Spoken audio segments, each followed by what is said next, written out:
آیت سورہ انشقاق کی بڑی عجیب ہے۔ سورہ مدثر کی آیات میں حضور کی آمد کا نقشہ کھینچا گیا ہے۔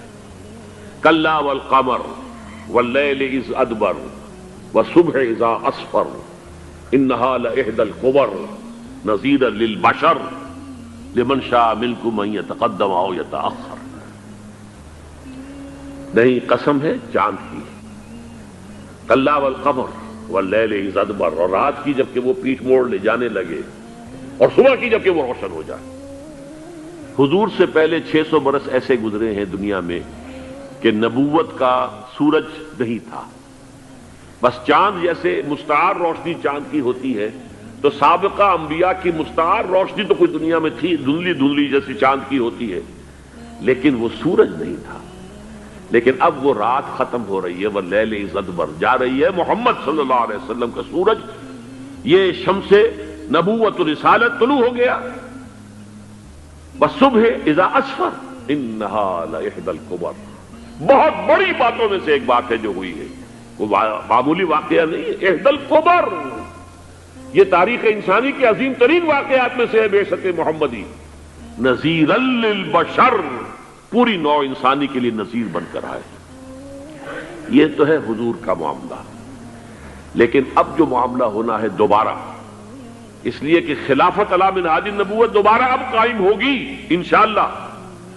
حضور کے بعد میں آپ کو بتا چکا ہوں، خلافت راشدہ ختم ہونے کے بعد سے زوال زوال زوال زوال زوال زوال زوال زوال زوال، تھوڑا سا 2.5 سال کا 2 سال کا وقفہ آیا ہے حضرت عمر بن عبدالعزیز کا، ورنہ زوال زوال زوال زوال زوال۔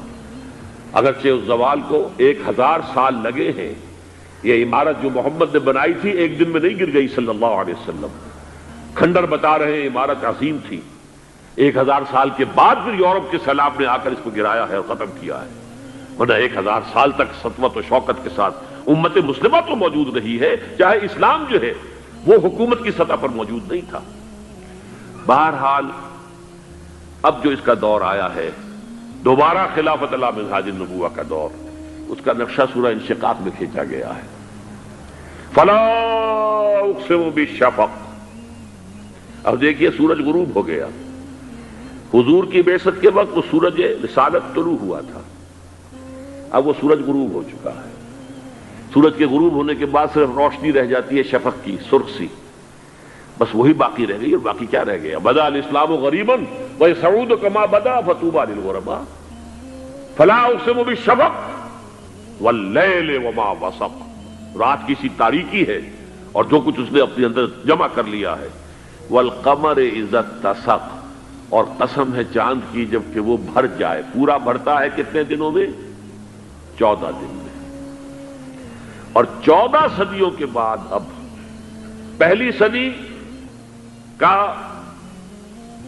جس نے کہ تجدید کامل کی عمر بن عبدالعزیز، 14 صدیوں کے بعد اب 15ویں صدی میں الامام المہدی کے ظہور کا وقت قریب ہے۔ اب جو کچھ مجھے حضرت امام المہدی کے بارے میں کہنا ہے، دوبارہ اپنی بات دہرا رہا ہوں، یہ میرا ذاتی گمان ہے، اختلاف کیا جا سکتا ہے، میرا گمان یہ ہے کہ یہ اب جو مجدد آئیں گے وہ حضرت مہدی ہوں گے۔ پہلی بات تو یہ جان لیجئے کہ مہدی 2 ہیں، ایک شیعوں کے مہدی، ایک سنیوں کے مہدی، ان میں بڑا فرق ہے۔ شیعہ حضرات مہدی کو مانتے ہیں، وہ ان کے 12ویں امام ہیں، ان کے عقیدے کے مطابق انہیں پیدا ہونے کے فوراً بعد اس اندیشے سے کہ انہیں قتل کر دیا جائے گا ایک غار میں چھپا دیا گیا تھا، تقریباً 1200 برس سے وہ اس غار کے اندر ہیں، وہ روپوش ہیں، چھپے ہوئے ہیں، اسی لیے انہیں امام غائب کہا جاتا ہے، اور اب ان کا انتظار ہو رہا ہے، اس لیے انہیں امام منتظر بھی کہا جاتا ہے۔ اس لیے شیعوں کے دارالعلوم جو ہوتے ہیں دارالعلوم المنتظر، وہ اس لیے کہ ان کا انتظار کیا جا رہا ہے، تو یہ ہے اب وہ ان کا خیال ہے کہ آخری دور میں، آخری زمانے میں وہ ظاہر ہو جائیں گے، غار سے نکل آئیں گے۔ دیکھیے میں اس عقیدے کو اس بنا پر رد نہیں کرتا کہ یہ ناممکن ہے کہ کیسے کوئی شخص جو ہے 1200 برس تک کسی غار کے اندر زندہ رہ سکتا ہے، نہیں، میں سمجھتا ہوں ممکن ہے، 300 برس تک اصحاب کہف رہے کہ نہیں رہے؟ سوئے رہے. 300 ایئرس ہم مانتے ہیں. حضرت عیسیٰ اسی حیات عرضی کے ساتھ 2000 سال سے موجود ہیں آسمان پہ کہ نہیں ہے؟ آپ کو معلوم ہے حضرت عزیر 100 برس تک مرنے کے بعد دوبارہ زندہ کر دیے گئے. فاماتہ اللہ مئۃ عام ثم بعثہ. تو ناممکنات میں سے کوئی سوال پیدا نہیں ہوتا. لیکن یہ کہ آیا کوئی امامت معصومہ کا تصور قرآن اور حدیث سے ہمیں ملتا ہے؟ پھر یہ کیا یہ موروثی امامت کہ حضرت علی کی نسل جو حضرت فاطمہ سے چلی ہے اسی میں یہ امامت ہوگی؟ اس کے لیے ہمارے پاس کوئی دلیل نہیں ہے، ہم اس کو تسلیم نہیں کرتے. ہم تو سمجھتے ہیں کہ معصومیت ختم ہو گئی محمد الرسول اللہ صلی اللہ علیہ وسلم پر. خاتم المعصومین ہے محمد الرسول اللہ. اب ان کے بعد تو اجتہاد ہے اور خلافت ہے. عام معاملات میں اجتہاد ہوگا، نظام خلافت کا ہوگا. تو ہمارے نزدیک جو میں جس مہدی کا نام لے رہا ہوں وہ مہدی ہے جو ایک مجدد ہوں گے، جیسے کہ مجددین کے نام میں نے آپ کو گنوائے ہیں. مجدد الفسانی ہو، شاہ ولی اللہ ہو، سید احمد بریلوی ہو، شیخ الہند ہو. ایک ہوں گے انسان جو پیدا ہوں گے انسانوں کی طرح عام طور پر اپنی عمر کو پختگی کو پہنچیں گے، پھر وہ سامنے آئیں گے منظر پر، پھر وہ کام کریں گے، قیادت کریں گے. عرب میں ان کا ظہور ہوگا. دوسری بات یہ نوٹ کر لیجئے حضرت مہدی کے بارے میں، ہمارے ہاں احادیث کے جو مجموعے ہیں ان میں جو ٹاپ کے 2 مجموعے ہیں ان میں کہیں حضرت مہدی کا ذکر نہیں ہے، نہ صحیح بخاری میں نہ صحیح مسلم میں. لیکن ہم اسے نظر انداز نہیں کر سکتے کہ صحائح ستہ کی بقیہ 4 کتابوں کے اندر موجود ہیں، لہذا نظر انداز نہیں کر سکتے، اگنور کرنا ممکن نہیں ہے. اب اس میں چاہتا ہوں کہ کچھ حدیثیں آپ کو میں سناؤں جن میں حضرت مہدی کا تذکرہ کیا گیا ہے. پہلی ہے وعن عبداللہ ابن مسعود قال قال رسول اللہ صلی اللہ علیہ وسلم. حضرت عبداللہ ابن مسعود سے روایت ہے، وہ فرماتے ہیں کہ حضور نے ارشاد فرمایا لا تذهب الدنيا حتى يملك العرب رجل من اہل بیتی. یہ دنیا ختم نہیں ہوگی جب تک کہ عرب پر میرے اہل بیت میں سے ایک شخص کی حکومت قائم نہ ہو. اور آپ کو معلوم ہے کہ آج تک عرب پر حضور کے اہل بیت کی کوئی حکومت قائم نہیں ہوئی. اور جب قائم ہوئی بھی تھی حضرت علی کو اگر شمار کیا جائے، اس لیے کہ حضور نے وہ جو مشہور واقعہ ہے کہ ایک چادر میں لے لیا تھا حضرت علی کو اور حضرت فاطمہ اور حضرات حسنین کو، اللہم ہؤلاء اہل بیتی، اے اللہ یہ بھی میرے اہل بیت ہیں. تو حضرت علی کی بھی حکومت منعقد نہیں ہوئی، پورے عالم اسلام پر ان کی حکومت نہیں تھی، اس لیے کہ شام اور مصر دونوں صوبے جو ہیں انہوں نے ان کی اطاعت قبول نہیں کی تھی. اس حوالے سے یہ معاملہ ابھی ہونا ہے. لا تذهب الدنيا حتى يملك العرب رجل من اہل بیتی یواطئ اسمہ اسمی. اس کا نام وہی ہوگا جو میرا نام ہے، یعنی محمد صلی اللہ علیہ وسلم. اور ان کا نام بھی مہدی کا نام بھی محمد ہو. مہدی تو ان کا لقب ہے.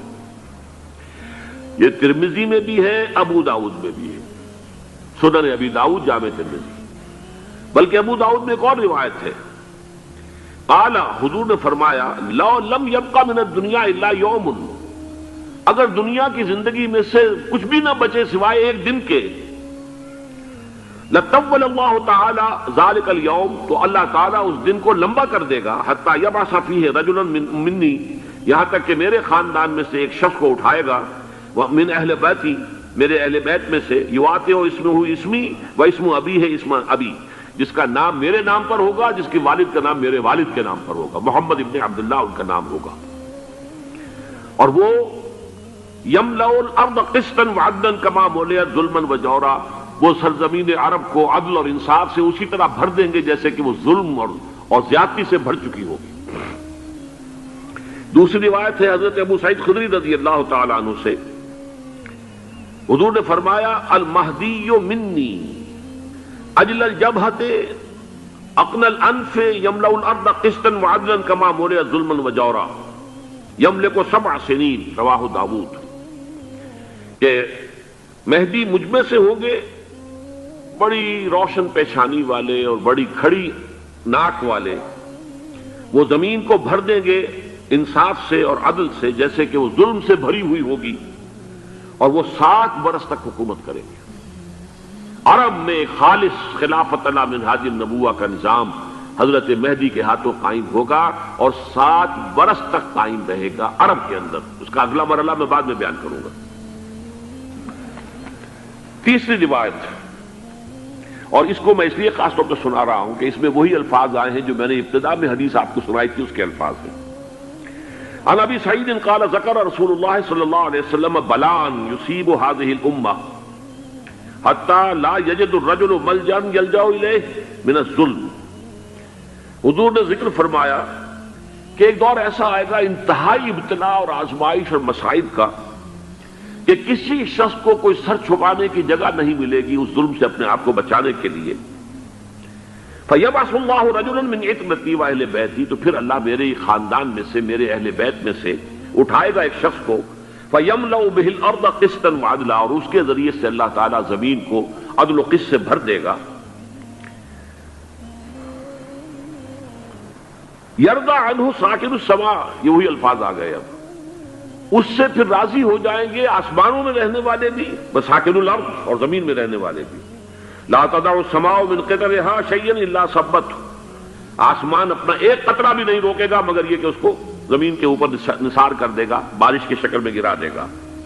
ولا تدع الارض من نباتها شيئا الا اخرجته، اور زمین اپنی پیداوار میں سے کوئی شے نہیں چھپائے گی، نہیں روکے گی مگر اس کو ظاہر کر دے گی. چوتھی حدیث جو ہے وہ حضرت ام سلمہ سے رضی اللہ تعالی عنہ قال سمعت رسول اللہ صلی اللہ علیہ وسلم یقول المہدی من عترتی من اولاد فاطمہ، رواہ ابو داؤد، یہ بھی سنن ابو داؤد کی روایت ہے. حضور نے فرمایا مہدی میرے خاندان سے، میرے اہل بیت سے ہوں گے، یعنی اولاد فاطمہ میں سے.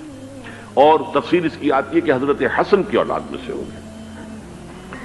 پانچویں حدیث میں آپ کو سنا رہا ہوں، اور اس میں ایک عجیب مشابہت آپ کے سامنے آئے گی حضرت عمر بن عبدالعزیز کے ساتھ. یہ اول اور آخری کڑی کے درمیان مشابہت. عن علی رضی اللہ تعالی عنہ، یہ حدیث جو ہے مسند احمد ابن حنبل میں بھی ہے اور سنن ابن ماجہ میں بھی ہے. قال قال رسول اللہ صلی اللہ علیہ وسلم المہدی منا اہل البیت یصلح اللہ فی لیلۃ، مہدی ہم میں سے ہوں گے، ہمارے اہل بیت میں سے، اور اللہ ایک ہی رات میں ان کی اصلاح کر دے گا. یعنی وہ پہلے سے کوئی زیادہ روحانی یا دینی کوئی اس سے طرح کی شخصیت نہیں ہوں گے، لیکن ایک ہی رات میں اللہ تعالیٰ ان کی سیرت و کردار کے اندر انقلاب عظیم برپا کر دے گا. جیسے کہ میں نے عرض کیا تھا آپ سے کہ عمر بن عبدالعزیز کی زندگی میں انقلاب عظیم آیا ہے. خلافت کا بوجھ پڑتے ہی کہاں وہ خوش باش اور خوش لباس اور خوش خوراک، وہ شہزادہ ٹھاٹ باٹ والا، جاگیر والا، گورنر کا بیٹا اور خود گورنر، اور کہاں یہ کہ اس کی وہ درویشی جو میرے نزدیک واللہ عالم ڈرتے ڈرتے کہہ رہا ہوں، میرے نزدیک وہ حضرت ابو بکر، حضرت عمر اور حضرت علی کی درویشی کو بھی مات دے گئی. لیکن کنٹراسٹ بہت شدید ہے. وہاں جو بھی کچھ تھا وہ تدریجاً آیا تھا، ہوتے ہوتے ہوتے ایک انتہا، اور یہاں سڈن آیا. چھٹی حدیث عن انس سمعت رسول اللہ صلی اللہ علیہ وسلم یقول نحن ولد عبد المطلب سعادت اہل الجنہ، ہم عبد المطلب کی جو اولاد ہیں اور نسل ہیں، ہم جنت کے سردار ہیں. اور پھر آپ نے نام گنوائے ہیں، انا وحمزۃ وعلی وجعفر والحسن والحسین والمہدی، میں خود اور حضرت حمزہ بنو عبد المطلب میں سے، عبد المطلب کے بیٹے، اور علی اور جعفر حضرت علی کے بھائی جعفر طیار، اور حسن اور حسین حضرت فاطمہ کے لخت جگر حضرت علی کے بیٹے، والمہدی، اور آخر میں جا کر پھر مہدی. اب میں آپ کو ایک حدیث سنانے چلا ہوں جس میں ایک عجیب نقشہ سامنے آتا ہے کہ یہ مہدی جب ظاہر ہوں گے تو کس طور سے ظاہر ہوں گے، ان کے ظہور کی کیفیت کیا ہوگی، کیف یظہر. یہ روایت ہے حضرت ام سلمہ سے رضی اللہ تعالی عنہا، حضور کی زوجہ محترمہ ہیں. فرماتی ہیں ام سلمہ عن النبی صلی اللہ علیہ وسلم قال یکون اختلاف عند موت خلیفۃ، موت خلیفۃ. حضور نے فرمایا ایک خلیفہ کی موت پر اختلاف واقع ہو جائے گا، خانہ جنگی ہو جائے گی. فَيَخْرُجُ رَجُلٌ مِّنْ أَهْلِ الْمَدِينَةِ حَارِبًا إِلَى مَكَّةَ، پھر مدینے کے لوگوں میں سے ایک شخص نکلے گا، بھاگے گا اور جا کر پناہ لے گا اور چھپ جائے گا مکے میں. فیاتی ہے ناس من اہل مکہ، پھر اس کے پاس آئیں گے اہل مکہ، مکہ کے لوگ. فیخرجونہ، اور اسے نکالیں گے، جہاں وہ چھپے ہوئے ہوں گے وہاں سے نکالیں گے. وہو کارہ، اور وہ بالکل اس کو پسند نہیں کر رہے ہوں گے، نہ وہ خواہش مند ہوں گے کہ ان کے وہ ہاتھ پر بیعت کی جائے، نہ وہ یہ چاہیں گے کہ وہ میدان میں آئیں اور ان کو جو ہے اپنا لیڈر مانا جائے. وہو کارہ فیبایعونہ بین الرکن والمقام، لیکن لوگ جو ہے پھر اصرار کے ساتھ ان کے ہاتھ پر بیعت کریں گے رکن اور مقام کے درمیان. رکن وہ کونا ہے خانہ کعبہ کا جس میں حجر اسود لگا ہوا ہے، اور مقام ابراہیم جو ہے، ان دونوں کے مابین جو یہ علاقہ ہے یہاں پر وہ بیعت ہوگی. وَيُبْعَثُ إِلَيْهِ بَعْثٌ مِنَ الشَّامِ، ان کے خلاف ایک لشکر بھیجا جائے گا شام سے. نہیں کہا جا سکتا کہ باسی حکومت اس وقت کی جو ہے اس کی طرف سے کوئی مسئلہ اس طرح کا اٹھ کھڑا ہو، اس لیے کہ ابھی تو بہرحال باسی حکومت وہاں ہے. فَيُخْسَفُ بِهِمْ بِالْبَيْضَاءِ بَيْنَ مَكَّةَ وَالْمَدِينَةِ، لیکن اللہ تعالیٰ اس لشکر کو مکے اور مدینے کے درمیان وادی بیضاء میں دھسا دے گا، زمین کے اندر پورے کے پورے لشکر کو. فَإِذَا رَأَى النَّاسُ ذَلِكَ، جب لوگ یہ دیکھیں گے اتنی بڑی نشانی ظاہر ہو گئی. أَتَاهُ أَبْدَالُ الشَّامِ وَعَصَائِبٌ من العراق فَيُبَایِعُونَهُ، اب شام سے سارے کے سارے جو اولیاء اللہ ہیں وہ بھی آئیں گے، اور عراق سے جوق در جوق لوگ آئیں گے اور ان سے بیعت کریں گے. وَيَعْمَلُ فِي النَّاسِ بِسُنَّةِ نَبِيِّهِمْ، پھر وہ عمل کریں گے لوگوں کے مابین، حکومت کریں گے اپنے نبی کی سنت کے مطابق. وَيُلْقِي الْإِسْلَامُ بِجَرَانِهِ، اور اسلام اپنی گردن زمین پر ٹکا دے گا. وَالْأَرْض فِي الْأَرْض، زمین میں. فَيَلْبَسُ 7 سنین، پھر وہ 70 برس تک حکمران رہیں، 7 برس تک حکمران رہیں گے. ثم یتوفا، پھر ان کا انتقال ہوگا. ویصلی علیہ المسلمون، اور مسلمان ان پر نماز پڑھیں گے. یہ جو میں نے آپ کے سامنے نقشہ کھینچا ہے، اس سے اب میں ایک نتیجہ نکالتا ہوں. اسے بھی میرا گمان کہیے، اختلاف بھی کر سکتے ہیں آپ، اگر اس کو وزنی سمجھے تو قبول بھی کر سکتے ہیں. وہ یہ ہے کہ میرے نزدیک شاہ فہد کے انتقال پر لا محالہ یہ صورتحال پیدا ہو جائے. ولی عہد وہاں ہیں عبداللہ بن عبد العزیز. امریکہ کو وہ پسند نہیں کرتے اور امریکہ انہیں پسند نہیں کرتا. یہ بالکل تشتش بام ہے. امریکہ نے لازماً جس طریقے سے اپنے پنجے گاڑے ہیں سعودی عرب کے اندر، اپنا فوجی اڈا بنایا ہے، تو آسانی کے ساتھ وہاں سے اپنے پنجے ہٹانے کے لیے تیار نہیں. ایک حدیث میں آتا ہے قرن الشیطان، نجد سے شیطان کا سینگ برآمد ہوگا. وہ شیطان کا سینگ ہے. جو میزائل وہاں پر لگے ہوئے ہوں گے اس وقت، در حقیقت وہ سارے کے سارے جو ہیں وہ شیطان کے سینگ ہیں. بہرحال کوشش وہ کرے گا کہ جیسے کہ اس نے جارڈن میں کیا، کتنے عرصے سے وہاں شاہ حسین کا چھوٹا بھائی حسن جو ہے وہ ولی عہد تھا، عین وقت کے اوپر آ کر، اور پتہ نہیں کیسی کیسی دوائیاں دے کر اسے لے کر آئے ہیں شاہ حسین کو، مرتے ہوئے کو تھوڑی دیر زندہ رکھنے کے لیے، اور وہ تبدیلی کروا کر جو ہے واپس لے گئے ہیں. تو یہ معاملہ ہوا ہے، تبدیلی کروا دی، وہاں تو ہو گئی آرام سے، کوئی بات نہیں. بحرین میں بھی غالباً ایسا ہی معاملہ ہوا ہے، واللہ عالم. مجھے یاد پڑتا ہے کہ وہ چاہتے ہیں کہ ہمارا پسند کا آدمی آئے. اگر سعودی عرب میں یہ کام کیا گیا تو اس کا لازمی نتیجہ خانہ جنگی ہوگا، اس لیے کہ وہاں کی روایت یہ بڑی سخت ہے، بڑی پختہ ہے. پھر یہ کہ وہاں جو ہے امیر عبداللہ جو ہے، جو وہاں پر اگرچہ سپہ سالار وہ نہیں ہے، کمانڈر ان چیف وہ نہیں ہے، کمانڈر ان چیف تو کوئی اور ہے، لیکن الحرس الوطنی جو ہے، نیشنل گارڈز، بہت بڑی فورس ہے. وہ اصل بیڈوین فورس جو ہے صحرا کے لوگوں کی، عرب فورس، وہ در حقیقت الحرس الوطنی ہے، نیشنل گارڈ ہے، اور اس کا کمانڈر ان چیف یہ ہے امیر عبداللہ. تو لازماً یہ شکل جو ہے پوری ہو کر رہے گی. جیسے ہی یہ معاملہ ہوا شاہ فہد کے انتقال کا، تو یہ اختلاف ہوگا، خانہ جنگی ہوگی. پھر کوئی اللہ کا بندہ جو ہوگا، میرے نزدیک، میں آج سے کوئی 6-7 سال پہلے سالانہ اجتماع تھا تنظیم اسلامی کا راولپنڈی میں، میں نے اس وقت وہاں کہا تھا، اس سے ذرا اخبارات میں بھی کچھ وہ کنٹروورسی آئی تھی کہ میرے نزدیک امام مہدی پیدا ہو چکے ہیں، ان کے ظہور کا وقت قریب ہے، اور اس کی تھوڑی سی بعد میں مجھے معلوم ہوا کہ جین ڈکسن غالباً نام ہے امریکن اس کا، جس نے یہ پیشن کوئی خبر دی تھی کہ 1962 میں عالم عرب میں ایک بچہ پیدا ہوا ہے کہ جو وہاں کا نقشہ بدل کر رکھ دے گا۔ یہ جین ڈکسن کی غالباً پیشن گوئی ہے۔ بہرحال مجھے اس کی پیشن گوئی سے کوئی دلچسپی نہیں ہے، میں تو جو احوال دیکھ رہا ہوں، یعنی اسرائیل کا قائم ہو جانا اور اس کے بعد اب یروشلم کا مسلمانوں کے ہاتھوں سے نکل جانا، اور اب گویا کہ وہ الملحمۃ العظمیٰ جو ہے تلی کھڑی ہے، کسی بھی وقت جو ہے یہ جو ہے وہ لاوا پھٹ سکتا ہے، آتش فشاں پھٹ سکتا ہے۔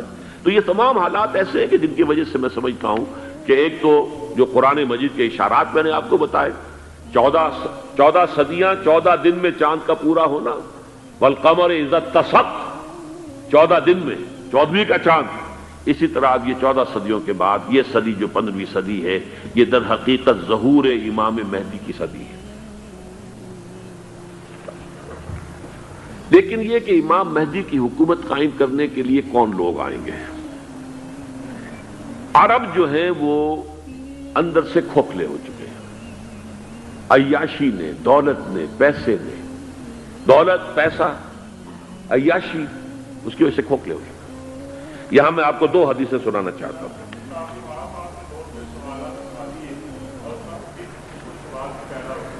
بہت سے ہو گئے، آپ اطمینان سے تشریف رکھیے۔